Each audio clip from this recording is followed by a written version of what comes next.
اللہ اللہ اللہ اللہ اللہ اللہ اللہ اللہ الحمدللہ رب العالمین والصلاة والسلام علی حبیبہ محمد وآلہ وصحبہ اجمعین اعوذ باللہ من الشیطان الرجیم بسم اللہ الرحمن الرحیم سورہ مومن شروع ہوتی ہے قولہ تعالی وما یجادل فی آیات اللہ الا الذین کفروا۔ اللہ تعالیٰ کی ان آیتوں میں وہی لوگ جھگڑے نکالتے ہیں جو منکر ہیں۔ اس آیت میں جدال بالباطل کی مذمت ہے، چنانچہ اس کے بعد متصل ارشاد ہے وَجَادِلُوا بِالْبَاطِلِ لِيَدْحِضُوا بِهِ الْحَقَّ، اور جو جدال بالحق وللحق ہے وہ مامور بہی ہے۔ قال تعالیٰ جادلہم باللتی ہی احسن، اور ان میں رعایت کرنا اہل اللہ کے خاص میں سے ہے۔ فرماتے ہیں اس آیت کریمہ سے یہ ثابت ہے کہ باطل کے لیے بحث کرنا، جھگڑا کرنا، جو بات حق نہیں ہے اس کے لیے مناظرے کرنا یہ درست نہیں ہے، اور جو بات حق ہے اس کو ثابت کرنے کے لیے جو کوشش بھی کرنی پڑے وہ ضروری ہے۔ لہذا بحث کرنے سے پہلے یہ بات دیکھ لینی چاہیے کہ جس بات کے حق میں دلائل، یعنی اپنی آنا پہ نہیں جم جانا چاہیے کہ میں نے یہ بات کہہ دی ہے اب یہ ضرور میں نے ثابت کرنی ہے، یہ درست نہیں ہے۔ بلکہ حق کے لیے تو بحث کرے، کوشش کرے، وہ مامور بھی ہے، اس کا حکم ہے کہ ایسا کرو، لیکن باطل پہ اڑ جانا یہ درست نہیں ہے، باطل کو چھوڑ دینا چاہیے۔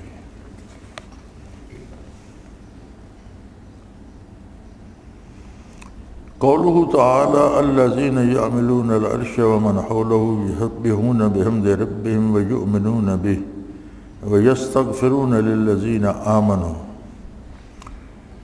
جو فرشتے کے عرش کو اٹھائے ہوئے ہیں اور جو فرشتے اس کے گردا گرد ہیں وہ اپنے رب کی تسمیح و تحمید کرتے ہیں، اس پر ایمان رکھتے ہیں اور ایمان والوں کے لیے استغفار کیا کرتے ہیں۔ اس میں اشارہ ہے شرف ایمان اور اہل ایمان کی طرف کہ ملائکہ ان کے لیے استغفار کرتے ہیں۔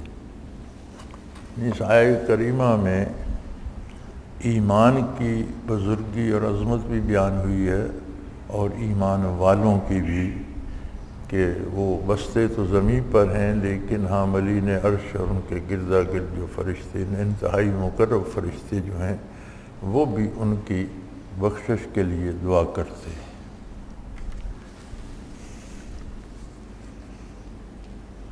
قولہ تعالی یعلم خائنۃ الاعین وما تخفی الصدور، وہ آنکھوں کی چوری کو جانتا ہے اور ان کو بھی جو سینہ میں پوشیدہ ہے۔ اطلاق کے لفظ سے اس کو بھی شامل ہے کہ غیر محبوب حقیقی پر استحسان و استدلال سے نظر کی جائے یا دل سے اس کی تمنا کی جائے۔ یہ نظر کی خیانت کیا ہے اور دل میں چھپی باتیں کیا ہیں؟ فرمایا وہ نظر کی خیانت کو بھی جانتا ہے اور دل میں چھپی باتوں کو بھی جانتا ہے۔ تو فرماتے ہیں کہ یہ غیر محبوب حقیقی پر استحسان و استدلال سے نظر کی جائے کہ اللہ کے سوا کسی چیز کو بہت زیادہ عزت یا اس کو دیکھنے یا اس کا ذکر کرنے میں بہت زیادہ لذت محسوس کرے، اللہ کا ذکر رک جائے اور غیر اللہ کی طرف توجہ ہو جائے تو خواہ وہ زبان سے نہ بھی بولے، نظر اس کی للچائی ہوئی اللہ سے کے علاوہ کسی دوسری طرف چلی جائے یا دل میں خیال بھی آ جائے تو وہ نظر کی خیانت ہے، یہ دل کی خیانت ہے، اور اللہ اس سے واقف ہے۔ صوفیوں کو اور ذاکرین سالکین کو ایک مسئلہ پیش آتا ہے کہ کبھی ان کی نظر لالچ یا لذت سے مشاہدات و مکاشفات کی طرف چلی جاتی ہے، اور دل میں بڑی تمنا ہوتی ہے کہ مجھے کشف ہو جائے، یا اس کے لیے بھوکا رہنا شروع کر دیتے ہیں یا محنت کرنا شروع کر دیتے ہیں، تو کشف بجائے خود غیر اللہ ہے، اللہ تو نہیں ہے۔ کشف و مشاہدہ اللہ تو نہیں ہے، مقصودی چیز تو نہیں ہے، تو مقصد اللہ کی رضا ہونا چاہیے، مجاہدہ اس کے لیے کیا جائے، اور مجاہدہ کہتے ہیں شریعت پر عمل کرنے کو۔ غیر شرعی طریقے سے بھوکا رہنا یا الٹے کام کرنا یا اپنے آپ کو مصیبت میں ڈالنا مجاہدہ شرعی نہیں ہے۔ مجاہدہ شرعی یہ ہے کہ زندگی کے تمام امور کو شریعت مطہرہ کے مطابق ڈھال لیا جائے۔ پھر اللہ کے انعامات ہیں، کسی کو کشف و مشاہدہ دیتا ہے، اس کی عطا ہے، بلند منازل دیتا ہے، اس کی عطا ہے، لیکن مقصود رضائے باری ہو تو یہ چیزیں اس کی عطا سے نصیب ہو جاتی ہیں۔ لیکن اگر یہ چیزیں مقصود بن جائیں تو پھر یہ خیانت ہے کہ دعویٰ طلب رضائے الہی کا ہے اور مقصد کچھ اور ہے۔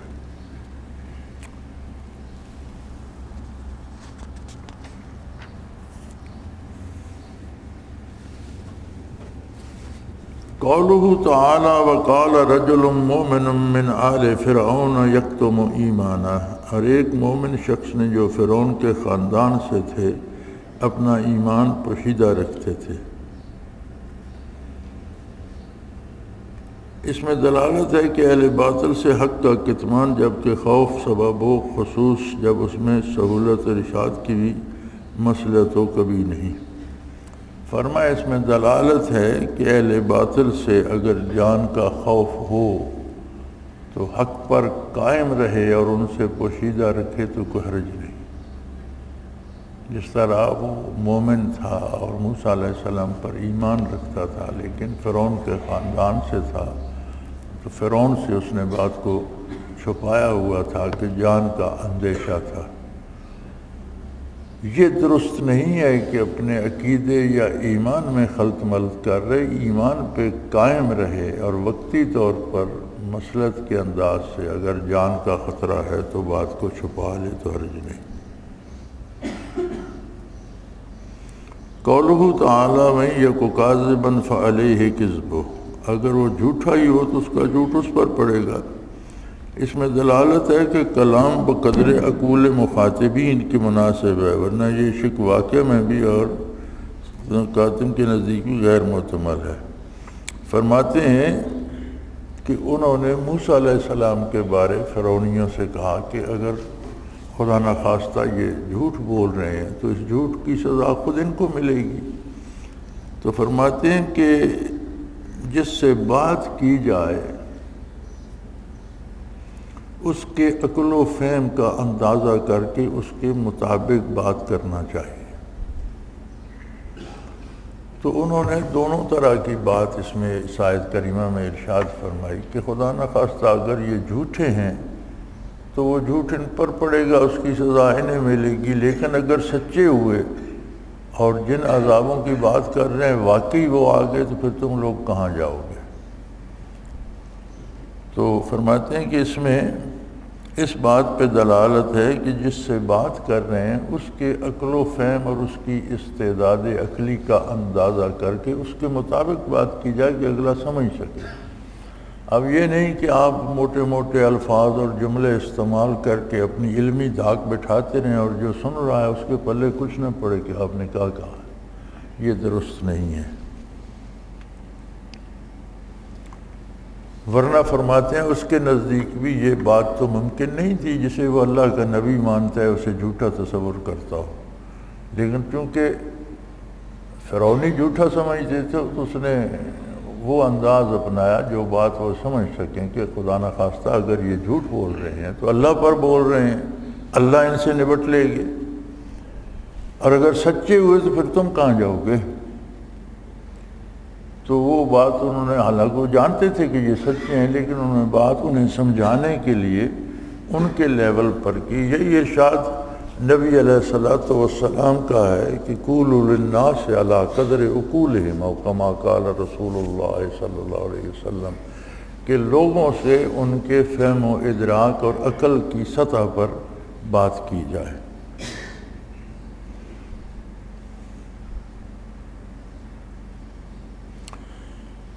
قولہ تعالی واستغفر لذنبک، اور اپنے گناہوں سے معافی مانگیے، یعنی آپ کی شان کے اعتبار سے اس میں اصل ہے اس قول کی حسنات الابرار سیئات المقربین۔ فرماتے ہیں اللہ کے نبی کو یہ فرمایا گیا کہ اپنی خطاؤں کے لیے اللہ سے بخشش چاہیں، تو اس سے اس قول کی تائید ہوتی ہے کہ عام آدمی کی جو نیکی تصور ہوتی ہے، اگر خاص لوگ ویسا بھی کریں تو وہ جرم تصور ہوتا ہے، یعنی ان کی شان اطاعت کی جو ہے وہ بھی خاص ہوتی ہے، اور آسن سے اگر وہ ادنا کی طرف بھی آ جائیں تو وہ بھی، اس کے لیے بھی بخشش طلب کرنے کا حکم ہوتا ہے، گناہ تصور ہوتا ہے۔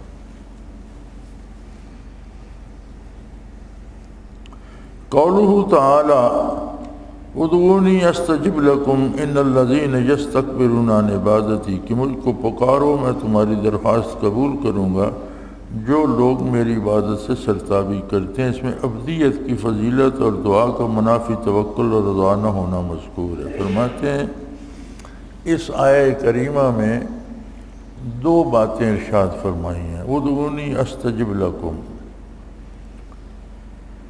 دعا کا توکل کے منافی نہ ہونا ارشاد فرمایا ہے۔ بھروسہ اللہ پر ہی ہو، توکل اللہ پر ہو، لیکن دعا بھی من جملہ اسباب کے ایک سبب ہے۔ ایک آدمی بیمار ہے، اس کے لیے توکل یہ ہے کہ اس بیماری کا علاج کرے، لیکن بھروسہ اللہ پر رکھے کہ شفا دوا میں نہیں اللہ کے پاس ہے، اسباب اختیار کرے۔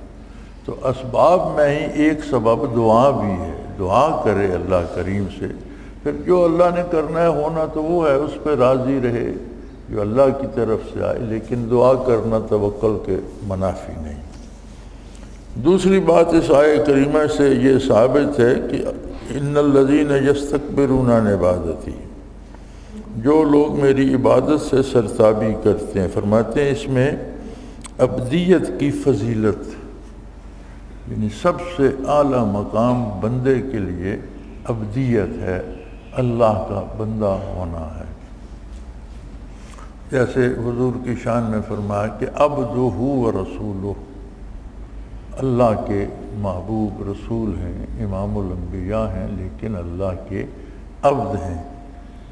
علامہ مرحوم نے کہا تھا نا، عبد دیگر عبدہ چیز دیگر، بندہ ہونا اور بات ہے اور اللہ کا بندہ ہونا ایک اور بات ہے۔ قولہ تعالی اللہ الذی جعل لکم اللیل لتسکنوا فیہ، جس نے تمہارے لیے رات بنائی تاکہ تم اس میں آرام کرو۔ روح میں ہے کہ شب کے وقت ہر شخص کا سکون جدا ہوتا ہے، یعنی رات بنائی کہ تم اس میں آرام کرو، تو صاحب روح المعانی لکھتے ہیں کہ ہر شخص کا آرام اپنا اپنا ہے۔ جس حال میں کوئی آسانی محسوس کرتا ہے، خوشی محسوس کرتا ہے، اس حال میں رہنا آرام ہے۔ تو فرماتے ہیں عوام کا راحت نفوس و ابدان کے ساتھ، عام آدمی کا آرام جو ہے سو جانا، نرم بستر پہ لیٹ جانا، پیٹ بھر کے کھانا کھا لینا، بے فکر ہو کے سو جانا، عام آدمی کا آرام بدن کے آرام کے ساتھ ہوتا ہے، اور اہل طاعت کا حلاوت اعمال کے ساتھ۔ اور جو لوگ اللہ کے اطاعت گزار ہیں انہیں اطاعت الہی میں جو لذت اور حلاوت ملتی ہے ان کے لیے وہ آرام ہے، وہ اس میں خوشی محسوس کرتے ہیں، اس میں وہ راحت محسوس کرتے ہیں، اس میں آرام محسوس کرتے ہیں۔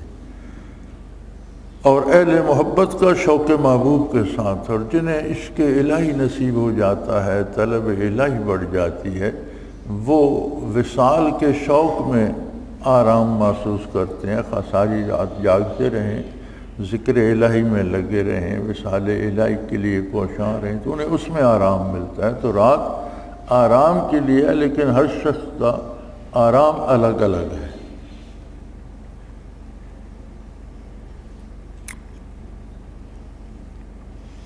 قولہ تعالیٰ فَأَحْسَنَ صُوَرَكُمْ، سو عمدہ نقشہ بنایا، تمہیں بہت خوبصورت بنایا۔ روح میں ہے کہ تم کو اپنے جمال و جلال کا مرآت بنایا، یعنی صاحب روح المعانی لکھتے ہیں کہ انسان جلال و جمال الہی کا آئینہ ہے۔ اللہ نے اس میں اپنی صفت جمال، خوبصورتی، حسن بھی سمو دیا ہے، اور صفت جلال، قہر و غضب بھی۔ قولہ تعالی ما کان لرسول ان یاتی بآیات الا باذن اللہ، اور کسی رسول سے یہ نہ ہو سکا کہ کوئی معجزہ بدون اذن الہی کے ظاہر کر سکے۔ اس میں اولیاء اللہ کا تصرفات مستقلہ سے عاجز ہونا بالاولیٰ مذکور ہے، یعنی جتنے معجزات انبیاء علیہ السلام سے ظاہر ہوئے وہ سارے اللہ کی اطاعت سے، اللہ کی اجازت سے اور اللہ کی قدرت سے ظاہر ہوئے۔ تو فرماتے ہیں اس سے ظاہر ہوتا ہے کہ کسی ولی اللہ کو مستقلاً با اختیار سمجھنا غلط ہے۔ اختیار اللہ کے پاس ہے، وہ کسی کے کہنے پر، کسی کی دعا پر عطا کر دے تو وہ اس کی عطا ہے، بندے کا اس میں کمال نہیں ہے۔ اور کوئی ولی اللہ مستقل بذات کسی کو کچھ دینے کی اہلیت نہیں رکھتا۔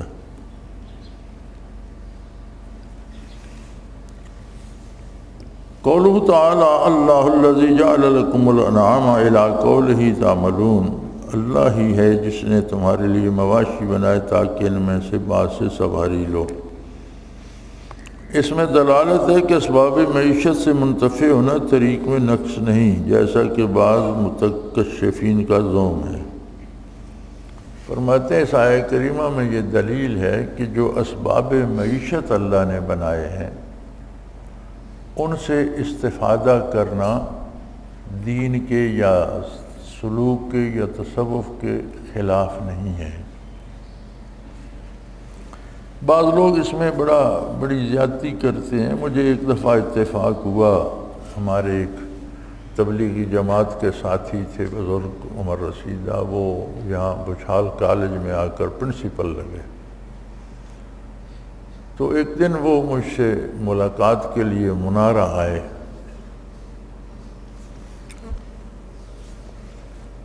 تو کھانے کا پوچھا کہ نہیں، کھانا تو میں نہیں کھاؤں گا، چائے وائے بنوائی۔ تو ایک کپ پی چکے، تو میں نے کہا ایک کپ اور پی لیجئے۔ تو کہنے لگے میں تو ایک کپ سے زیادہ نہیں پیتا۔ میں نے کہا اگر ایک کپ حلال ہے تو دوسرا بھی حلال ہے، اگر ایک پاکیزہ ہے تو دوسرا بھی پاکیزہ ہے، تو آپ تشریف لائیں، چھوٹا سا کپ ہے، پی لیجئے۔ تو میرے اصرار پر انہوں نے پی لیا، لیکن ان کا خیال یہ تھا کہ دن میں صرف ایک ہی کپ پینا چاہیے، یہ کوئی شرعی قید تو نہیں ہے۔ پھر فرمانے لگے کہ میں تو وہاں سے پیدل آیا ہوں اور پیدل ہی واپس جاؤں گا۔ تو میں نے کہا حضرت آپ مجھے تبلیغ کی تلقین کرنے تشریف لائے ہیں، بہت اچھی بات ہے۔ دو باتیں ہیں جو میں عرض کرنا چاہوں گا۔ ایک بات تو یہ ہے کہ میرا ساری دنیا کے مشاغل کے باوجود جو سب سے اہم کام ہے وہ ہے ہی تبلیغ۔ روزی بھی کماتا ہوں، مزدوری بھی کرتا ہوں، کاروبار بھی کرتا ہوں، لوگوں سے معاملات بھی ہیں۔ اس ساری مصروفیت جو ہے اس کی حیثیت ضمنی ہے اور دین کے کام کی اولیت ہے۔ اس کے باوجود آپ نے مزید تلقین کر دی، اللہ آپ کو اجر دے، اچھی بات ہے۔ لیکن میں یہ پسند نہیں کرتا کہ آپ صرف اس بات کو تبلیغ کہیں کہ لوٹا باندھ کر بستر لے کر 3 دن کے لیے گھر سے نکل جاؤ تو یہ تبلیغ ہے، ورنہ دن بھر آپ قرآن پڑھاتے رہو، آپ مسائل بیان کرتے رہو، لوگوں کو اللہ اللہ کراتے رہو، یہ تبلیغ نہیں ہے، یہ غلط ہے۔ اپنا اپنا انداز ہے بات کرنے کا۔ تبلیغ کا مطلب ہے اللہ کا پیغام پہنچانا۔ تو آپ یہ قید جو لگاتے ہیں، یہ اس سے میں متفق نہیں ہوں۔ جو بھی کوئی دین کا کام کر رہا ہے، کوئی مدرسے میں بچوں کو پڑھا رہا ہے تو ایک طرح کی تبلیغ تو وہ بھی کر رہا ہے، ان تک بات پہنچا رہا ہے۔ کوئی تقریر کر رہا ہے، وعظ کر رہا ہے، کوئی کتاب تصنیف کرتا ہے، تو اپنا اپنا انداز ہے کس انداز سے اللہ کی بات لوگ پہنچا رہے ہیں، یہ سارے تبلیغ کر رہے ہیں۔ دوسری بات یہ ہے کہ آپ سرکاری ملازم ہیں، آپ کی تنخواہ 40-50 ہزار روپے ماہوار ہے، دن کا آپ 1,500-2 ہزار روپیہ لیتے ہیں حکومت سے، تو دن بھر آپ نے کام تو کیا، کوئی نہیں، تنخواہ تو لیں گے۔ تو یہ تبلیغ کا کون سا طریقہ ہے کہ آپ تنخواہ حکومت سے لے رہے ہیں اور کہہ رہے ہیں میں تبلیغ پر جا رہا ہوں؟ تو یہ تو درست نہیں ہے۔ آپ جس کام کی اجرت لیتے ہیں پہلے وہ پورا کریں۔ جب کالج بند ہو جائے تو جہاں جی چاہے جائیں، آپ آزاد ہیں، لیکن جو وقت آپ کا کالج کا ہے اس کی آپ اجرت لیتے ہیں، اور یہ تو جائز نہیں۔ تیسری بات یہ ہے کہ اگر آپ وہاں سے بس میں بیٹھتے تو 10 منٹ میں یہاں پہنچ جاتے، 15-20 منٹ، آدھا گھنٹہ آپ میرے پاس بیٹھے ہیں، 10 منٹ میں واپس آپ وہاں سے پیدل چلے، اب 10-12 میل سفر ہے، 10-12 میل واپس جائیں گے تو آپ کا دن جو ہے وہ تو آنے جانے میں کٹ گیا۔ اور آپ نے یہ سمجھ رکھا ہے کہ ہر قدم کا حساب، تو آپ اس کا مطلب ہے اللہ کریم سے آپ حساب کتاب پہ آ گئے۔ تو اگر وہ حساب کتاب پہ آ گیا کہ مجھ سے کیا کچھ لیا ہوا ہے، دنیا میں آنے سے پہلے کتنا کچھ مجھ سے لے چکی ہو، ایک نطفہ بننے تک کہاں کہاں کے خاکی ذرات جمع ہوتے ہیں، کس شکل میں تبدیل ہوتے ہیں، غذا، دوا، گھاس، چارہ، جانور، پھر کہیں سے گوشت بن کے آتے ہیں، وہی مٹی ہے، گھاس بنی، جانور نے چری، گوشت بن گیا، وہی مٹی ہے، چارہ بنا، جانور نے کھایا، دودھ بن گیا، دودھ سے گھی بن گیا، وہی مٹی ہے، غذا بن کے والد کے پیٹ میں گئی اور اس میں سے اولاد کا جو حصہ ہے وہ نطفے کی شکل میں بن گیا۔ تو اس سارے مادے کو کن کن شکلوں میں ڈھال کر اس نے ایک نطفے تک پہنچا، اور پھر ایک نطفے سے ایک کامل انسان بنا دیا۔ تو اگر یہ قدموں کا حساب اس حساب میں اللہ نے ڈال دیا تو پھر کیا ہوگا؟ وہ جانتا ہے، نیت کو جانتا ہے، ارادے کو جانتا ہے۔ جو اسباب معیشت کے اس نے عطا کیے ہیں ان کو چھوڑ دینا، ان کا ترک کر دینا، یہ عبادت نہیں ہے۔ ان کو استعمال کریں، وہ اللہ کی عطا ہے، اور جائز وسائل کے لیے انہیں استعمال کیا جانا چاہیے۔ تو اس میں یہی ارشاد ہے کہ اللہ نے تمہاری سہولت کے لیے اسباب معیشت بنائے ہیں، ان سے استفادہ کرنا خلوص کے منافی نہیں ہے۔ قوله تعالی فلما جاءتهم رسل بالبینات فرحوا بما عندهم من العلم، غرض جب ان کے پیغمبر ان کے پاس کھلی دلیلیں لے کر آئے تو وہ لوگ اپنے علم پر بڑے نازاں ہوئے جو ان کو حاصل تھا۔ اس میں ایسے علم پر فرض کرنے کی مذمت ہے جو شریعت کے مبائن ہو، اس میں تصوف باطل بھی آ گیا، تصوف باطل بھی آ گیا۔ فرماتے ہیں اللہ نے فرمایا کہ لوگوں کے پاس علوم دنیا تھے، تو جب نبی مبعوث ہوئے تو انہوں نے کہا جی ہم تو بڑے عالم ہیں اور ہم نیک و بد کو جانتے ہیں، ہمیں نبی کی کیا ضرورت ہے، ہم نے اتنا پڑھا ہے، ہم نے فلاں ڈگری حاصل کی ہے، فلاں ڈگری حاصل کی ہے، ہمیں نبی کی کیا ضرورت ہے۔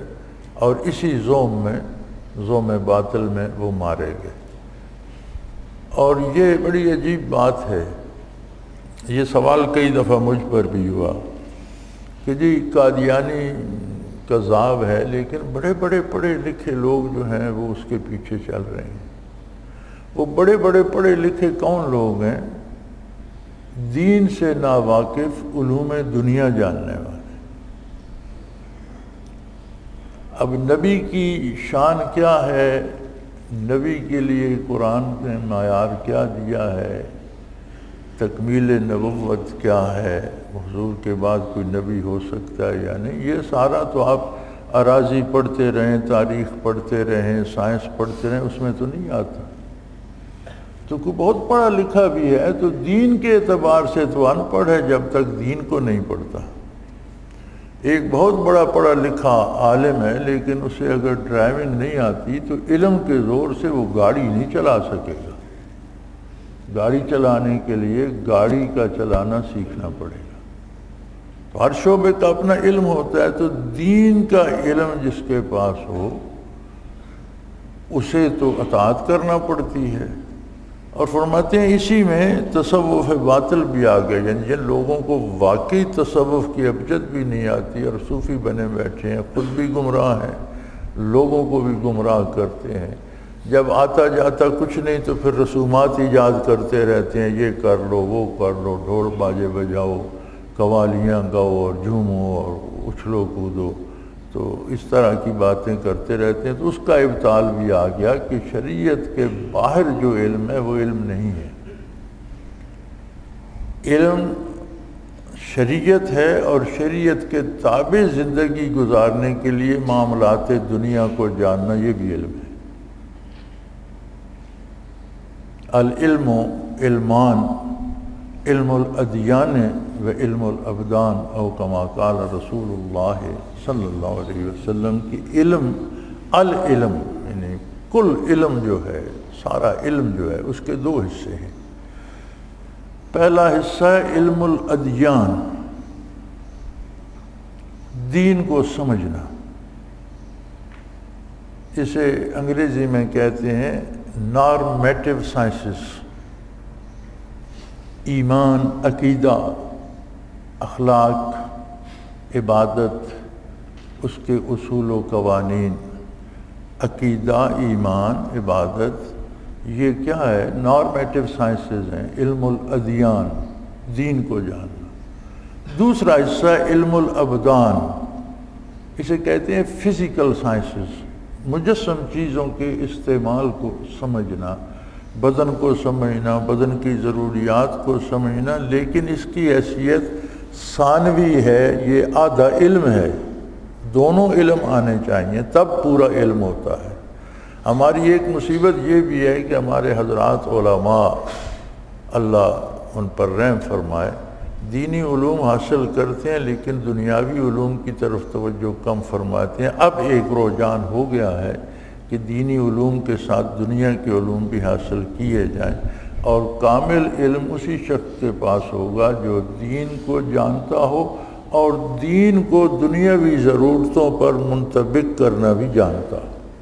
کہ روزی کمانی ہے تو اس کے لیے کیا کیا طریقہ کیا جائے، کیا جائز ہے، کیا ناجائز ہے، پیسہ آ گیا ہے تو اس کا رکھنا کس حد تک درست ہے، خرچ کہاں کہاں کیا جائے، کیا غلط ہے، کیا صحیح ہے۔ تو یہ دونوں چیزیں آنی چاہیے۔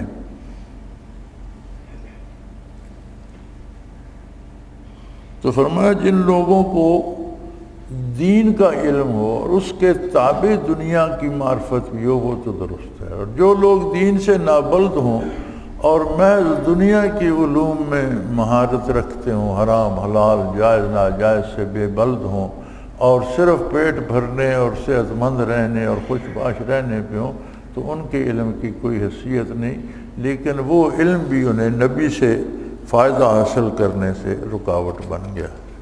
سورہ مومن تمام ہوئی، اس سے آگے سورہ حامیم السجدہ ہے۔ قولہ تعالی ان الذین آمنوا وعملوا الصالحات لهم اجر غیر ممنون، جو لوگ ایمان لے آئے انہوں نے نیک کام کیے ان کے لیے ایسا اجر ہے جو موقوف ہونے والا نہیں۔ روح میں سدی سے منقول ہے کہ یہ آیت مریضوں بوڑھوں کے حق میں نازل ہوئی جو مرض یا ضعف پیری کے سبب اکمال طاعت سے عاجز ہیں تو ان کے لیے ویسا ہی ثواب ملتا ہے جو حالت صحت و قوت میں عمل کرنے سے لکھا جاتا تھا۔ اس سے مشائخ سالکین کو تسلی دیتے ہیں کہ جب ان کو کوئی عذر پیش آ جائے تو وہ پورا عمل نہیں کر سکتے۔ فرمایا جن لوگوں کا عقیدہ درست ہے اور وہ نیک کام کرتے ہیں ان کا جو اجر اور ثواب اور بدلہ اللہ کی طرف سے ہے وہ ختم ہونے والا نہیں۔ تو فرماتے ہیں اس میں ان لوگوں کو بشارت ہے کہ جو بڑے صحیح العقیدہ اور بڑا مجاہدہ کرنے والے تھے، پھر بڑھاپے نے کمزور کر دیا، وہ مجاہدہ نہیں کر سکتے، یا بیماری آ گئی وہ مجاہدہ نہیں کر سکتے، تو فرمایا اگر وہ نہیں بھی کرتے تو اللہ ان کا اجر اسی طرح دیتا ہے جس طرح وہ صحت میں مجاہدہ اور محنت کرتے تھے، تو جتنا اجر ہوتا تھا اس کمزوری میں بھی وہی اجر دیتا ہے۔ تو بعض لوگوں کو یہ خیال ہوتا ہے کہ اب وہ تکلیف ہے، درد ہے، اٹھ بیٹھ نہیں سکتے، لیکن ضد کریں گے کہ نماز اٹھ بیٹھ کر ہی پڑھوں، کہیں میرا ثواب کم نہ ہو جائے۔ تو یہ ایسے لوگوں کے لیے ارشاد فرمایا گیا کہ جہاں عذر شرعی ہو تو ثواب کم نہیں ہوتا۔ تو ہم نے ایسے بزرگوں کو بھی دیکھا ہے کہ جو رات دن نوافل پڑھا کرتے تھے۔ تو میں نے ایک دن ایک بزرگ ساتھی سے پوچھ لیا کہ حضرت آپ کتنے نفل پڑھتے ہیں رات دن میں؟ کہنے لگے برخوردار اب نہیں پڑھے جاتے، اب کمزور ہو گیا ہوں، اٹھا بیٹھا نہیں جاتا، کچھ بیٹھ کر لگا رہتا ہوں، تو اب چھوڑ دیے، اب تھوڑے پڑھتا۔ میں نے کہا پھر بھی؟ کہنے لگا صرف 500 رکعت پڑھتا، اب مجھ سے نہیں پڑھے جاتے۔ اب پتہ نہیں صحت میں وہ کتنے پڑھتے تھے، اللہ ہی بہتر جانے۔ میں نے نہ پوچھا نہ انہوں نے بتایا۔ تو فرمایا جو کام جتنا مجاہدہ وہ صحت میں جوانی میں کرتے تھے، اگر ضعف پیری یا بیماری نے معذور کر دیا ہے تو ان کو اس میں اتنا ہی اجر ملتا ہے، اجر ختم نہیں ہوتا۔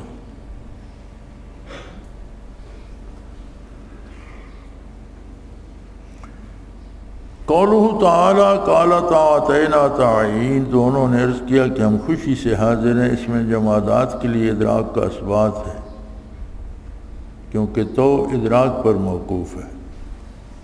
فرمایا اس آیہ کریمہ میں یہ ثابت ہوتا ہے کہ جمادات میں بھی ادراک ہے، اپنی حیثیت کے مطابق ان میں معرفت الہی بھی ہے اور اپنی حیثیت کے مطابق وہ اطاعت الہی بھی کرتے ہیں۔ یہ درخت، پتھر، لوہا، چاندی، سونا، یہ ہر چیز ادراک و شعور رکھتی ہے۔ زمین بھی شعور و ادراک رکھتی ہے، اور قیامت کو یہ سب کے سامنے آ جائے گا جب یہ چیزیں سب گواہی دیں گی۔ جیسے ایک حدیث پاک کا مفہوم ہے کہ مؤذن کی آواز جہاں تک جاتی ہے وہاں تک کہ سنگریزے بھی اور زمین بھی اس کی گواہی دے گی کہ یہ اللہ کے نام کو بلند کیا کرتا تھا۔ جہاں کوئی سجدہ دیتا ہے وہ زمین بھی گواہی دے گی، جہاں کوئی جرم کرتا ہے وہ زمین بھی بتا دے گی کہ اس نے یہ کیا تھا۔ تو فرمایا اس آیہ کریمہ سے ثابت ہوتا ہے کہ وہ دونوں نے، زمین نے بھی آسمانوں نے بھی کہا کہ ہم خوشی سے حاضر ہیں۔ فرماتے ہیں کہ تو یعنی خوشی سے حاضر ہونا بغیر ادراک کے تو ممکن نہیں، اگر انہیں ادراک ہی نہیں تو خوشی سے حاضر کیسے ہیں؟ تو ہر چیز میں اس کی حیثیت کے مطابق ادراک موجود ہے۔ قولہ تعالیٰ فَأَرْسَلْنَا عَلَيْهِمْ رِيحًا صَرْصَرًا فِي أَيَّامٍ نَحِسَاتٍ، ہم نے ان پر ایک ہوائے تند ایسے دنوں میں بھیجی جو منحوس تھے۔ یہ ایام 7 راتیں 8 دن تھے، جیسے سورہ حاقہ میں ارشاد ہے۔ اس سے سعد و ناس عرفی کا اعتقاد باطل ہو گیا، نہ کوئی دن سعد رہے گا یہاں نہ اشخاص اس کے حق میں تھے جو بوجھ عذاب کے، اور دوسری آیت کے لفظ مستمر فرمائے گئے، تو یہ بھی انہی کے حق میں بوجھ مستمر ان کے عذاب کے۔ تو فرمایا یہ جو رواج ہے لوگوں میں، کوئی دن جو ہے وہ منحوس ہے اور کوئی دن بڑا اچھا ہے، یہ باطل ہے۔ اللہ نے ان دنوں کو منحوس فرمایا جن دنوں میں ان پر عذاب بھیجا، اور وہ منحوس تھے اس عذاب کی وجہ سے۔ دن میں نحوست نہیں ہے، کسی مہینے میں نحوست، لوگوں نے عجیب عجیب عقیدے گھڑ رکھے ہیں کہ فلاں مہینہ جو ہے وہ بڑا بھاری ہے، اس میں بڑی نحوست ہے، ہفتے کا فلاں دن جو ہوتا ہے اس دن سفر نہیں کرنا چاہیے، یہ دن بڑا منحوس ہوتا ہے۔ فرمایا یہ سب باطل چیزیں، اللہ نے ان دنوں ان راتوں کو منحوس فرمایا جن راتوں میں عذاب ان پر واقع فرمایا، تو وہ منحوس تھے اس عذاب کی وجہ سے، نہ کہ دن اپنے کسی خاص خصوصیت کی وجہ سے، ورنہ تو وہ 7 دن 8 راتیں رہا، تو پھر تو ہفتے کا کوئی دن بھی نحوست سے نہ بچا، 7 دن تو اس میں گزر گئے عذاب میں اور 8 راتیں گزر گئیں، تو پھر تو ہفتے کے سارے دن منحوس ہو گئے، کوئی بھی نہ بچا۔ فرمایا دن منحوس نہیں تھے، اس عذاب کی وجہ سے ان میں نحوست آ گئی۔ تو یہ نظریہ کہ فلاں مہینہ منحوس ہے یا فلاں دن منحوس ہے، یہ غلط ہے۔ قولہ تعالی ان الذین قالوا ربنا اللہ ثم استقاموا تتنزل علیہم الملائکہ اللہ تخافوا ولا تحزنوا وابشروا بالجنۃ التي كنتم توعدون ونحن اولیاؤکم فی الحیاۃ الدنیا وفی الآخرہ۔ جن لوگوں نے اقرار کر لیا کہ ہمارا رب اللہ ہے، قالوا ربنا اللہ، رب کہتے ہیں پالنے والے کو، پیدا کرنے والے کو، قائم رکھنے والے کو، رب کہتے ہیں اس ہستی کو جو ہر ضرورت مند کی ہر ضرورت ہر جگہ ہر وقت پوری کر رہا۔ تو فرمایا ہماری ضرورتوں کا کفیل، ہماری ضرورتیں پوری کرنے والا، ہمیں زندگی موت صحت بیماری دینے والا، ہمارے امور انجام دینے والا صرف اللہ ہے، سارا کام اسی کے دستے قدرت میں ہے۔ جو لوگ اس عقیدے پہ قائم ہیں ثم استقاموا، پھر اس پہ ڈٹے رہتے ہیں، یہ نہیں کہ ذرا سی تکلیف آئی تو ادھر بھاگ گئے اس طرف ڈول گئے، نہیں، وہ اللہ کے دین سے باہر نہیں جاتے، وہ کام کرتے ہیں جس کی اللہ نے اجازت دی، شریعت نے اجازت دی، اس سے باہر نہیں جاتے۔ ان پر فرشتے اتریں گے کہ تم نہ اندیشہ کرو نہ رنج کرو اور تم جنت پر خوش رہو جس کا تم سے وعدہ کیا جایا کرتا تھا، ہم تمہارے رفیق تھے۔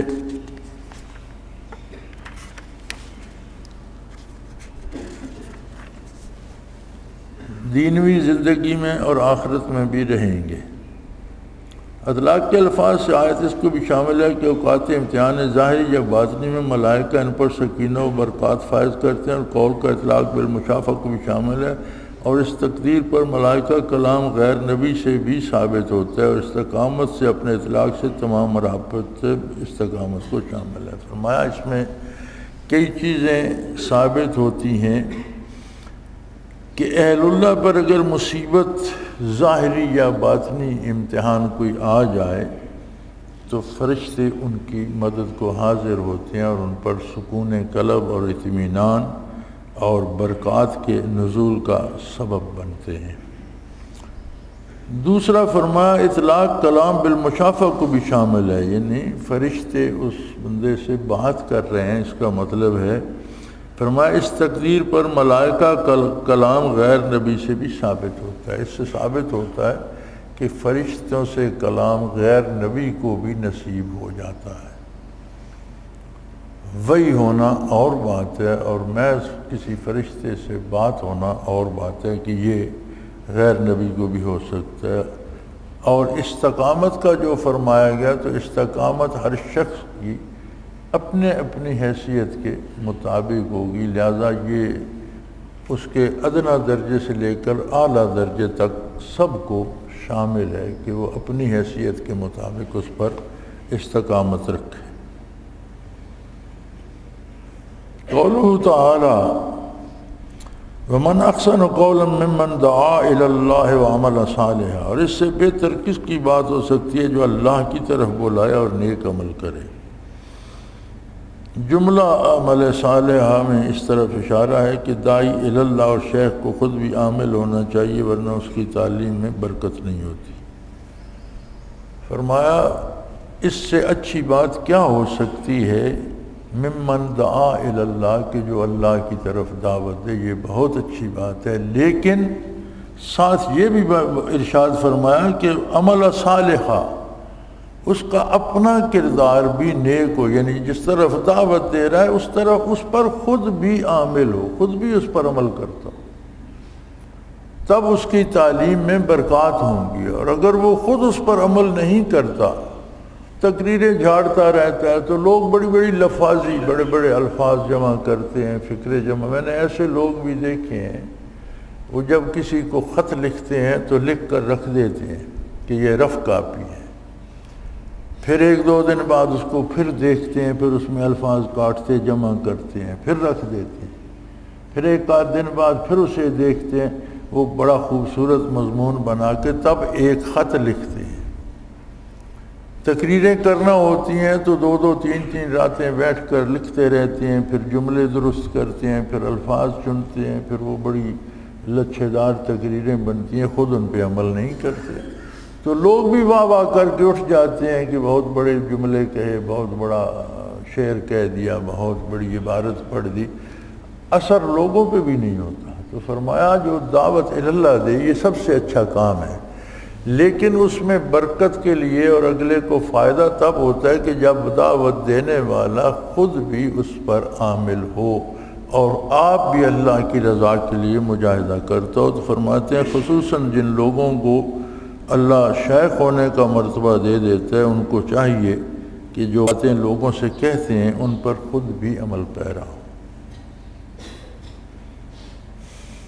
قولہ تعالی ادفع باللتی ہی احسن، وقولہ وما یلقاها الا الذین صبروا، وقولہ تعالی واما ینزغنک من الشیطان نزغ، آپ نیک برتوں سے ٹال دیا کیجئے، پھر یک آپ اور جس شخص میں دعوت تھی وہ ایسا ہو جائے گا کہ اگر آپ کو شیطان کی طرف سے کچھ وسوسہ آنے لگے۔ اس مجموعہ میں تین مسئلے ہیں۔ اول، اخلاق کی تعلیم، ادفع باللتی ہی احسن، یعنی کوئی غلط بات بھی کرتا ہے تو اسے جواب اچھے طریقے سے دیں، جس سے آپ کے اخلاق کا اظہار بھی ہو اور ایک حد تک اسے بھی تعلیم ہو کہ بات اس طرح کرنی چاہیے، تہذیب کے اندر رہ کر کرنی چاہیے۔ دوسرا مسئلہ، اخلاق میں مجاہدہ کی ضرورت ہے۔ دوسرا مسئلہ یہ ہے کہ نیکی کرنے کے لیے، اچھی گفتگو کرنے کے لیے اخلاق پر عمل پیرا ہونا یہ ایک مجاہدہ ہے اور یہ مشکل کام ہے، اسے روزمرہ کی معمولات میں نہ لیا جائے، اس کے لیے محنت کرنا پڑتی ہے، اس کے لیے خود کو پابند رکھنا پڑتا ہے۔ اور تیسرے، کاملین کے لیے وسوسہ کا امکان۔ تیسری بات یہ ہے کہ کسی بھی بندے کو خواہ وہ کتنا کامل ہو، شیطان وسوسہ ڈال سکتا ہے، اور اس طرف اشارہ ہے فاستعذ باللہ کہ اللہ سے مدد مانگتے رہو، اللہ کو یاد کرتے رہو شیطان کے حملوں سے بچنے کے لیے۔ اور اس میں یہ اشارہ ہے کہ کسی وقت بے فکر نہ ہونا چاہیے، کسی مقام پہ اللہ پہنچا دے، کوئی مرتبہ مل جائے، کوئی مراقبات ہو جائے، کوئی کیفیات ہوں، تو بے فکر نہ ہو کہ شیطان دم واپسی تک اس کی طاق میں ہے، لہذا احتیاط آخری دم تک ضروری ہے۔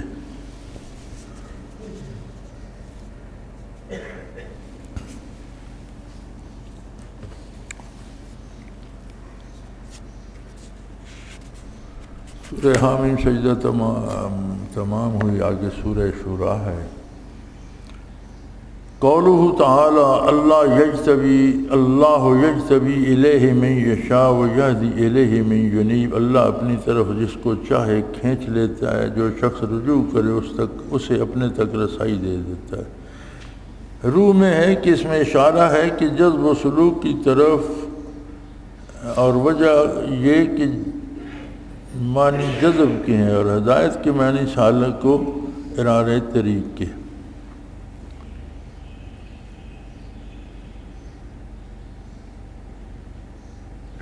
فرمایا یجتبی، اجتبا کے معنی جذب کے ہیں۔ تو کسی کا کلی طور پر رضائے الہی میں فنا ہو جانا اور ہر کام رضائے الہی کے لیے کرنا، اس میں اس کا کمال نہیں، یہ اس کی عطا ہے۔ وہ اس ذوق میں نہ آ جائے کہ میں بہت پارسا ہو گیا ہوں، میں بہت نیک ہو گیا ہوں۔ بہت نیک ہو جانا، بہت پارسا ہو جانا، بہت ذاکر ہو جانا، بہت شاغل ہو جانا بھی یہ اس کی طرف سے ہے۔ اور وہ کن لوگوں کو دیتا ہے؟ فرمایا اسے پانے کے لیے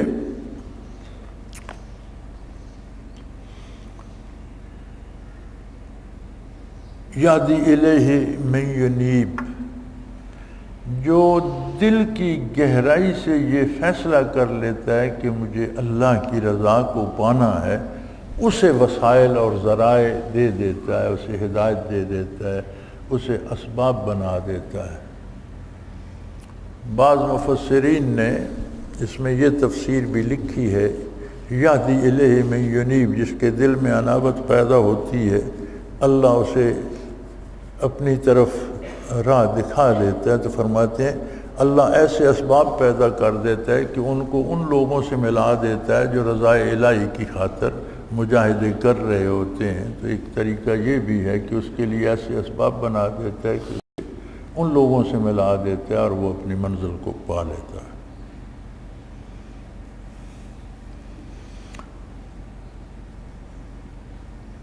قولہ تعالی لنا اعمالنا ولکم اعمالکم لا حجت بیننا وبینکم اللہ یجمع بیننا، ہمارے عمل ہمارے لیے، تمہارے عمل تمہارے لیے، ہماری تمہاری کچھ بحث نہیں، اللہ ہم سب کو جمع کرے گا۔ اس میں ایسے وقت کے خطاب کی تعلیم ہے جب مناظرہ کے ختم ہونے پر بھی قبول حق سے مایوسی ہو، کہ آپ پورے دلائل، پوری محنت، پوری خلوص سے کسی کو قائل کرنے کی کوشش کریں اور سارے دلائل بھی دے دیں، اتمام حجت ہو جائے، لیکن وہ ضد پہ اڑ جائے اور کہیں نہیں مانتا، تو پھر آخری بات یہ ہے کہ ٹھیک ہے تمہارا عمل تمہارے لیے ہے، پھر بھی لڑائی یا گولی مارنے کی ضرورت نہیں ہے، اتنا کافی ہے کہ ٹھیک ہے تم جسے صحیح سمجھتے ہو تم وہ کرو، ہم جسے صحیح سمجھتے ہیں ہم وہ کر رہے ہیں۔ ایک دن ہم نے بھی آپ نے بھی اللہ کریم کے روبرو جانا ہے، اگر یہاں نہیں فیصلہ ہو رہا تو وہاں ہو جائے گا۔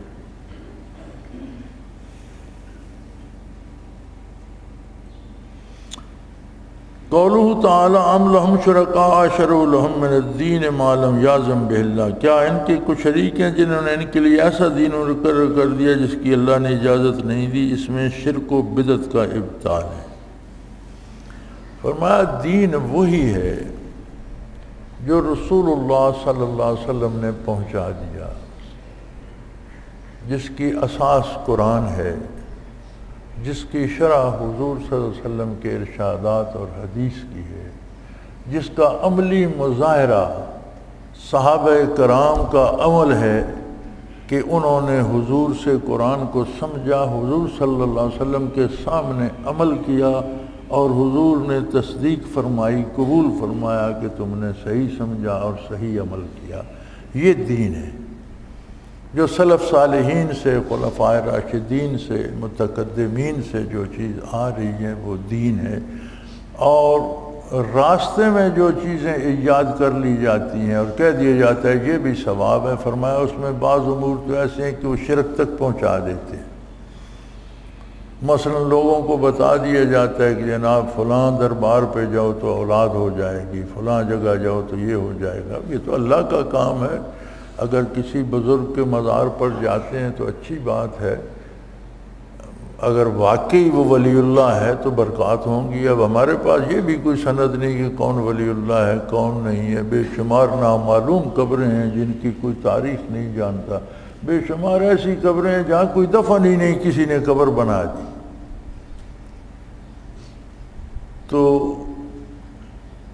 بہرحال جگہ کا فرق ہوتا ہے، جیسے آپ باہر سڑک پہ دعا کرتے ہیں اللہ کریم سننے والا ہے، مسجد میں آ کے کرتے ہیں تو مسجد کی برکت بھی شامل ہو جاتی ہے، سننا اللہ کریم نہیں ہے، دینا اسی نے ہے۔ اسی طرح کسی نیک محفل میں بیٹھ کے دعا کرتے ہیں تو اس میں اس کی برکت بھی شامل ہو جاتی ہے، اکیلے کرتے ہیں۔ اسی طرح کسی بزرگ کے مزار پہ بیٹھے ہیں تو اللہ سے لو لگائیں، اللہ سے دعا کریں، اگر وہ واقعی ولی اللہ ہے تو اس کی برکت بھی شامل ہو جائے، کیونکہ آپ اسی ولی اللہ سے مانگنا شروع ہو جائیں تو پھر تو آپ شرک میں چلے گئے۔ یہ بڑا نازک سا فرق ہوتا ہے، اور ہمارے دوست جب منع کرتے ہیں تو وہ بالکل ایسا انداز اختیار کرتے ہیں کہ اولیاء اللہ کی قبریں اکھیڑ کر پھینک دی جانی چاہیے۔ یہ شدت بھی نہیں ہونی چاہیے، اور اس طرح بھی نہ ہو کہ اللہ کا مقام صاحب قبر کو دے دیا جائے۔ وہ بھی اللہ کا ایک بندہ تھا، اپنی زندگی گزاری، موت کا مزہ چکھا، وہ بھی انسان تھا، سارے انسانی عوارض اس پر بھی آئے، اور جو دنیا سے فارغ ہو کر چلا گیا ہے اسے دنیا کے معاملات سے دلچسپی کیا ہے؟ لیکن مرنے والا دو حالوں سے خالی نہیں ہوتا، یا عذاب میں ہوتا ہے یا ثواب میں ہوتا ہے۔ خدا نہ خواستہ مرنے والا عذاب میں ہے تو اسے آپ کی بات سننے کی فرصت کون دے گا؟ یہاں کی حکومت کسی کو حوالات کر دے تو اس سے بات نہیں کرنے دیتی، وہاں جو عذاب میں پھنس گیا ہو وہ ہماری بات کب سنے گا؟ اور اگر ثواب میں ہے تو وہ جو فضائیں جنت کی اور قرب الہی کی لذت اور انوارات و تجلیات، ان کو چھوڑ کر وہ ہماری بات سننے آئے گا۔ میں ڈلوال پڑھایا کرتا تھا سکول میں، تو سکول کے سامنے ایک مسجد تھی جس میں کم نمازی ہوتے تھے اور عموماً غیر آباد رہتی تھی، تو میں اس میں نماز پڑھنا شروع کر دی۔ میں نے جب نماز کا وقت ہوتا تو کری تھی، میں نے کہا چلو یہ بھی آباد ہو جائے گی، کبھی کوئی ایک آدھ دو نمازی آ جاتے تو میں جماعت کرا دیتا، نہیں تو اپنی نماز پڑھ لیتا۔ تو اس مسجد کے سین میں دو تین قبریں تھیں، اب بھی ہوں گی،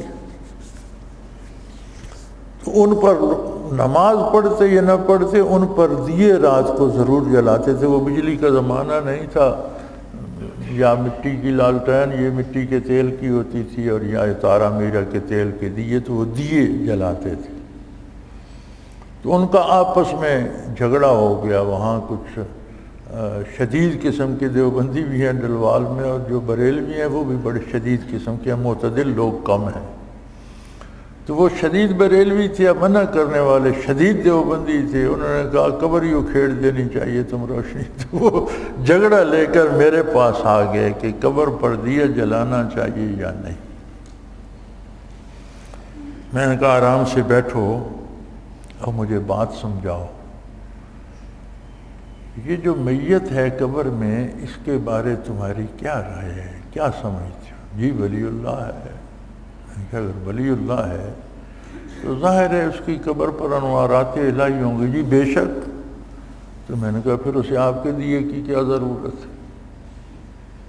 اس تیل کے دیے سے تو بدبو محلے میں نہیں بیٹھنے دیتی، کمرے میں جلا دو تو اندر بیٹھا نہیں جاتا، تو جہاں اللہ کی تجلیات ہیں وہاں تمہارا دیا کیا کرے گا؟ اور اگر خدا نہ خواستہ نجات میں نہیں ہے تو پھر قبر میں آگ بھری ہوگی، پھر تمہارا دیا اس پر کیا، اس کی مزید تم نے آگ پہ آگ ہی جلانی ہے۔ تو بات آرام سے سمجھائی تو ان کی سمجھ میں آ گئی، کہنے لگے پھر ہم کیا کریں؟ میں نے کہا یہ تیل مسجد کے چراغ کے لیے جو مسجد کا ڈبہ یا ٹین یا کوئی برتن پڑا ہے اس میں ڈال دیا کرو، تو رات کو مسجد میں چراغ جلا دیا کرو، کوئی جب نمازی آتا ہے تو اسے حجرے میں ایک دیا جلا دو، ایک مسجد کے اندر جلا دو۔ تو انہیں سب کہنے لگے یہ ٹھیک ہے، یہ تو ہمیں خواہ مخواہ مشرک کہتے تھے، ان کی بات ہم نہیں مانتے تھے، لیکن بات معقول ہے۔ تو فرماتے ہیں کہ بالکل اس طرح بھی نہ ہو جائے کہ دین میں اللہ کے شریک پیدا کر لے، نئی بات پیدا کر کے، اور جو شرک نہیں کرتا کم از کم دین میں جو نئی بات کہتا ہے وہ بدعت تو ہے۔ بدعت کا لفظی معنی تو ہے کوئی بھی نیا کام شروع کرنا۔ بدی اللہ کا نام ہے، بدی السماوات والارض، بدا ہوتی ہے عدم سے وجود میں لانا۔ اللہ کی صفت ہے کہ وہ کائنات کو، ہر چیز کو عدم سے وجود میں لایا۔ نیا کام شروع کرنا جس کی پہلے کوئی اصل نہ ہو۔ تو جس کام کی سنت میں، قرآن میں، سنت میں، شریعت میں کوئی اصل نہ ہو، وہ شروع کرنا اور اسے کہنا یہ کار ثواب ہے، یہ بدعت ہوتی ہے، یہ بدعت شرعی ہے۔ اور فرماتے ہیں اس آیت میں اس کا بھی ابتدال ہے، یعنی یہ بھی باطل ہے۔ اور علماء حق فرماتے ہیں کہ جہاں کوئی بدعت شروع کی جاتی ہے وہاں پہلے کوئی سنت موجود ہوتی ہے، کیونکہ زندگی کے تمام شعبوں کی میں سنت نے رہنمائی کر دی، تو گویا بدعت سنت کو گرا کر اس پر بدعت کی بنیاد رکھی جاتی ہے۔ ایک جرم تو یہ ہے۔ دوسرا یہ ہے کہ یہ بات بتانا کہ یہ ثواب ہے، یہ گناہ ہے، یہ نبی کا کام ہے، یہ منصب نبوت ہے۔ تو اگر نبی علیہ السلام نے نہیں فرمایا، کوئی اپنی طرف سے کہتا ہے تو گویا وہ اپنے نبی ہونے کا دعویٰ کر رہا ہے۔ یعنی یہ معمولی بات نہیں، کل بدعۃ ضلالہ وکل ضلالۃ فی النار، ہر بدعت گمراہی ہے اور وہ آگ کی طرف لے کر جاتی ہے۔ اللہ اس سے پناہ عطا فرمائے۔ قولہ تعالی قل لا اسألکم علیہ اجرا الا المودۃ فی القربى، آپ یوں کہیے کہ میں تم سے کچھ مطلب نہیں چاہتا بجز رشتہ داری کے، محبت کے۔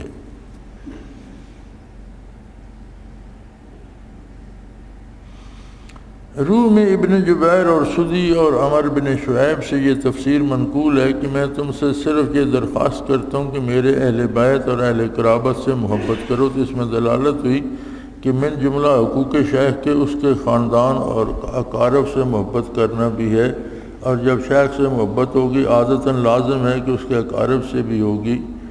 ترمذی کی حدیث مرفوع اس کی مؤید ہے، احبو اہل بیتی لحبی، میرے اہل بیت سے میری محبت کے لیے محبت کرو۔ یہ تو ایک فطری بات ہے کہ جب کسی سے آپ کو محبت ہوتی ہے تو اس کے متعلقین سے بھی محبت ہوتی ہے۔ کسی سے آپ کی دوستی ہے تو اس کے والد کی بھی آپ عزت کرتے ہیں، اس کی اولاد سے بھی پیار کرتے ہیں۔ یہ تو ایک فطری بات ہے۔ اور حضور کے ارشادات، حدیث شریف میں بھی یہ چیز ملتی ہے کہ میرے صحابہ سے محبت کرو، جس نے میرے صحابہ سے دشمنی کی اس نے مجھ سے دشمنی کی۔ میرے گھر والوں سے محبت کرو، جس نے ان کی عزت کی اس نے میری عزت کی۔ یہ درست ہے، لیکن اس آیہ کریمہ کا یہ مفہوم ٹھیک ہے علماء نے لکھا ہے یہ ہوگا، لیکن اس کا اصل مفہوم جو ہے وہ کچھ اور ہے۔ وہ یہ ہے کہ حضور علیہ السلام نے ارشاد فرمایا، اللہ نے حکم دیا، یہ آیت نازل ہوئی کہ میں تم سے کوئی چندہ نہیں مانگتا، کوئی مدد نہیں مانگتا کہ تبلیغ کے حق میں میری کوئی مدد کرو، لیکن قرابت داری کا لحاظ تو کرو۔ اور حضور صلی اللہ علیہ وسلم کو تقریباً مکہ کے کم و بیش سارے قبائل سے، کہیں ننیال سے رشتہ داری تھی، کہیں دودیال سے رشتہ داری تھی، کہیں سسرال سے رشتہ داری تھی، تو فرمایا قرابت کا لحاظ تو کرو، میں تمہارا قریبی ہوں، رشتہ دار ہوں۔ تو یہ رشتہ داروں میں آپس میں ایک تعلق ہوتا ہے کہ ایک دوسرے کو تحفظ دیتے ہیں یا ایک دوسرے کے لیے تکلیف پیدا نہیں کرتے۔ تو تم یہ میری راہ میں کانٹے بچھانا اور مجھ پر پتھر پھینکنا اور میرے پیروکاروں کو تکلیف دینا، تو آخر تم میرے قرابت داری کا لحاظ تو کرو۔ اہل بیت کی محبت کی بھی حضور نے تلقین فرمائی، حدیث شریف میں ہے، صحابہ کرام کی محبت کی بھی تلقین فرمائی، لیکن جو میں سمجھا ہوں اس آیہ کریمہ سے وہ بات ثابت نہیں ہوتی۔ اس آیہ کریمہ کا مفہوم یہ ہے کہ میں تم سے کوئی اجرت نہیں مانگتا، تم سے کوئی مدد نہیں مانگتا، تم سے کوئی پیسے طلب نہیں کرتا، لیکن اتنی بات ہے کہ تم رشتہ داری اور عزیز داری کا تو خیال کرو۔ اللہ بہتر جانتا ہے حق کیا ہے، لیکن اس کا صحیح مفہوم یہ ہے میری سمجھ کے مطابق۔ میں بھی انسان ہوں، ہو سکتا ہے مجھے غلطی لگی ہو۔ قولہ تعالی وَلَوْ بَسَطَ اللَّهُ الرِّزْقَ لِعِبَادِهِ لَبَغَوْا فِي الْأَرْضِ، اور اگر اللہ اپنے سب بندوں کے لیے روزی فراخ کر دیتا تو وہ دنیا میں شرارت کرنے لگتے۔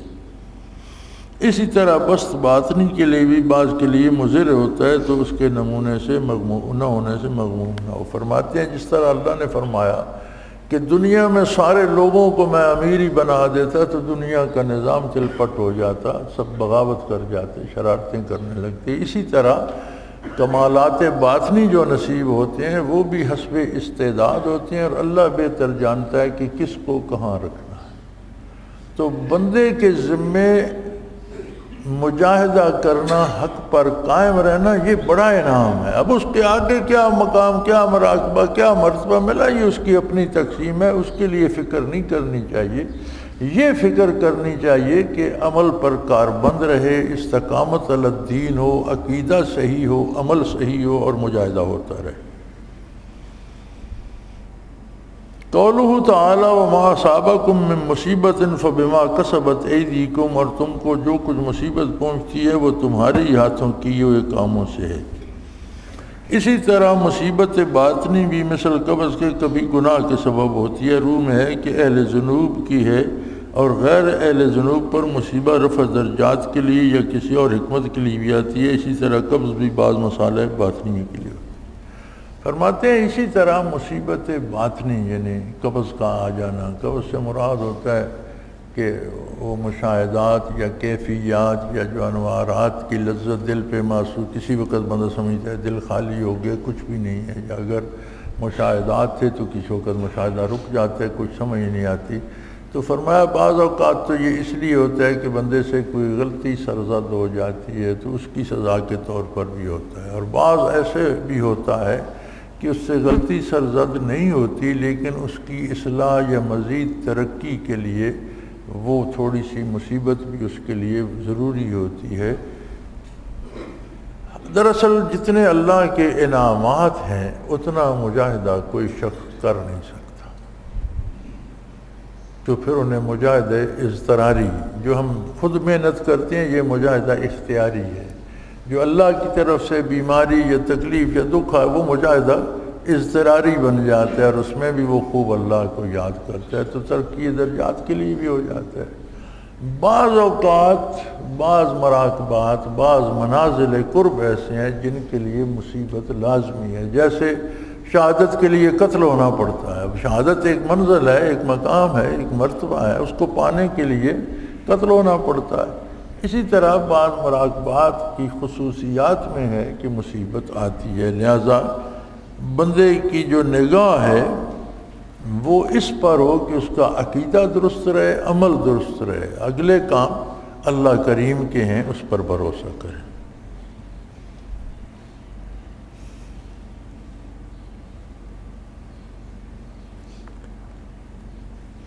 قولہ تعالی وَإِذَا مَا غَضِبُوا هُمْ يَغْفِرُونَ مَعَ قَوْلِهِ تعالی وَالَّذِينَ إِذَا أَصَابَهُمُ الْبَغْيُ هُمْ يَنْتَصِرُونَ، جب ان کو غصہ آتا ہے تو معاف کر دیتے ہیں، اور جو ایسے ہیں کہ جن پر ظلم واقع ہے تو برابر کا بدلہ لیتے ہیں۔ روح میں ہے کہ دونوں اپنے اپنے موقع پر معمود ہیں۔ اے اللہ کے نزدیک یہ موقع اور مصلحت بدلتا رہتا ہے، وہ اپنی مصلحت پر دوسرے کی مصلحت مقدم رکھتے ہیں، یعنی کبھی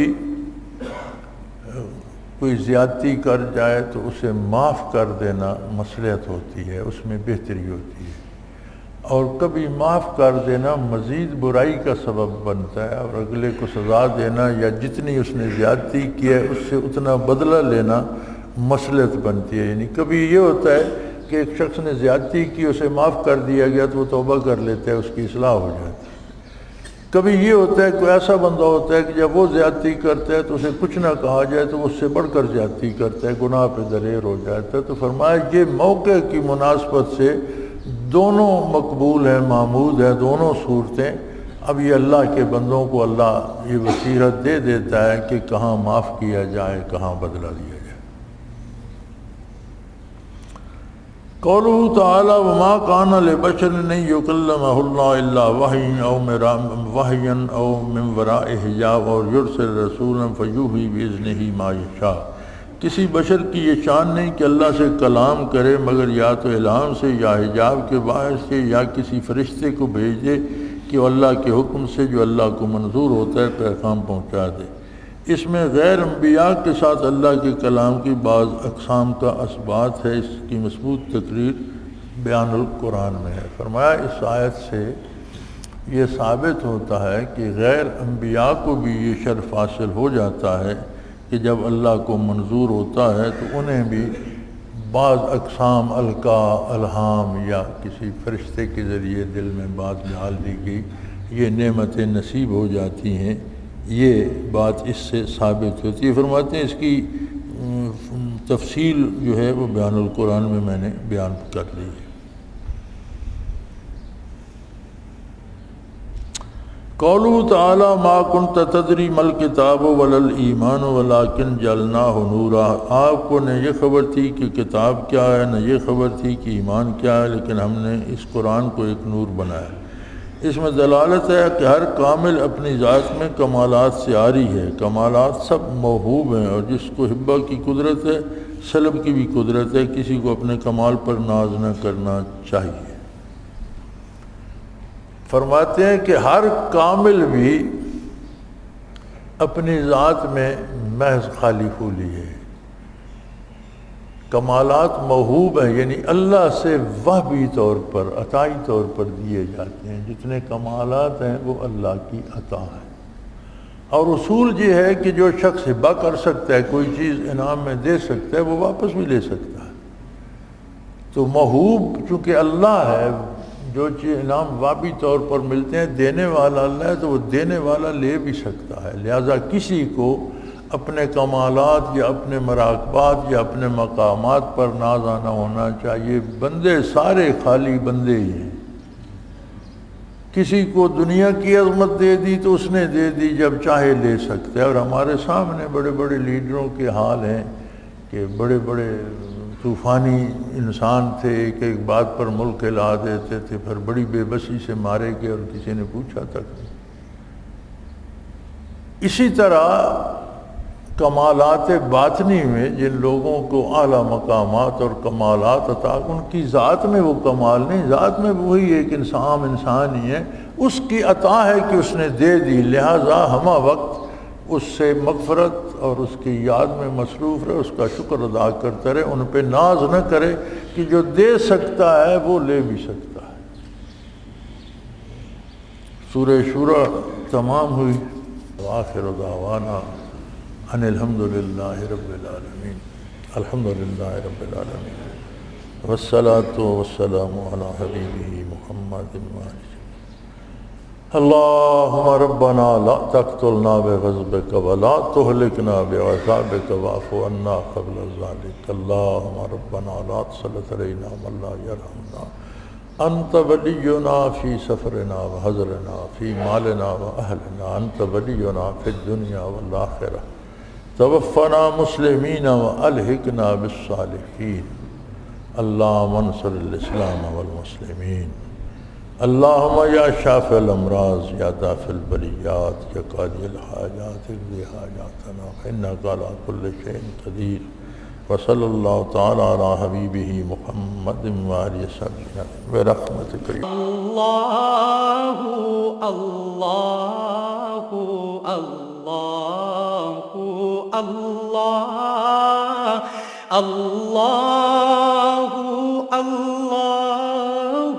اللہ اللہ اللہ۔ حضرت امیر محمد اکرم آوان مد ذلہ العالی دارالعرفان منارہ ضلع چکوال میں سالہ سال سے قرآن و حدیث کے اوپر خطابات کر رہے ہیں اور سلسلہ نقشبندیہ اویسیہ کے مطابق لوگوں کو ذکر الہی کی تربیت دے رہے ہیں۔ وہ قرآن پاک کی تفسیر ترتیب وار بیان کر رہے ہیں۔ تفسیر قرآن کو وہ موجودہ ملکی اور بین الاقوامی حالات کے مطابق بیان کرتے ہیں۔ موٹر وے سے کلر کہار کے انٹرچینج سے نکلتے ہوئے، کلر کہار کی جھیل سے ہوتے ہوئے، میانی، بوچھال اور نورپور سے گزرتے ہوئے دارالعرفان منارہ پہنچ سکتے ہیں۔ حضرت امیر محمد اکرم آوان نے بچیوں اور بچوں کی دینی اور دنیاوی تعلیم کے لیے سقارہ اکیڈمی کے نام سے ایک درسگاہ بھی قائم کی ہے، جس کا افتتاح ملک پاکستان کے صدر جنرل محمد ضیاء الحق نے اپنے دست مبارک سے کیا تھا۔